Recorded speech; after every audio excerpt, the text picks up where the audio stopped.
Washington.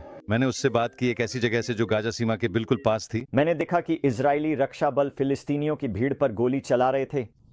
मैंने देखा कि इजरायली रक्षा बलों ने मरकवा टैंक से मुख्य बंदूक का गोला भीड़ पर दागा, जिससे आम नागरिकों की एक कार नष्ट हो गई जो बस उस जगह से दूर जा रहे थे।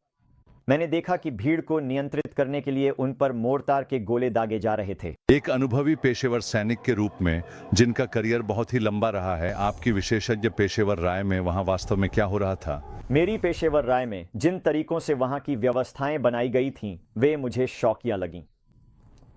अनुभवहीन, बिना प्रशिक्षण के और इस स्तर के अभियानों को कैसे संचालित किया जाए, इसकी कोई समझ नहीं थी। ये मेरी सबसे हल्की, कहें तो सबसे नरम राय होगी। अगर मैं पूरी ईमानदारी से कहूं तो मैं कहूंगा कि ये आपराधिक हैं।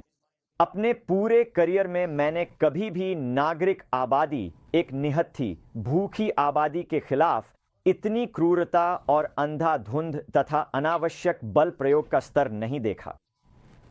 मैंने यह कभी नहीं देखा, चाहे मैं जहां भी युद्ध के लिए तैनात रहा, जब तक कि मैं गाजा में नहीं था, जहां यह सब आईडीएफ और अमेरिकी ठेकेदारों के हाथों हुआ। जो जानकारी आपके पास है उसके आधार पर क्या आपको लगता है कि आप युद्ध अपराधों के गवाह बने? मुझे लगता है कि आप ये बात बहुत जोर देकर कह रहे हैं। बिल्कुल, बिना किसी संदेह के मैंने युद्ध अपराध देखे हैं।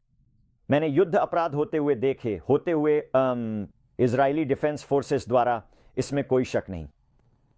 तोप के गोले, मोर्टार के गोले, टैंक से निहत्थे नागरिकों पर फायर करना युद्ध अपराध है। लोग भूख को लंबे समय तक सह सकते हैं, लेकिन अंत में उनकी ताकत खत्म हो जाती है और मौतों की संख्या तेजी से बढ़ सकती है, और यही अब गाजा में होता हुआ दिख रहा है।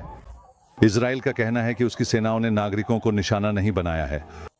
अब हमारे पास प्रत्यक्षदर्शी गवाही है जो इस बात के पर्याप्त सबूतों में जुड़ जाती है कि उन्होंने इसे एक सामान्य प्रक्रिया के रूप में किया है। जेरेमी बोवेन, बीबीसी न्यूज़, यरूशलेम।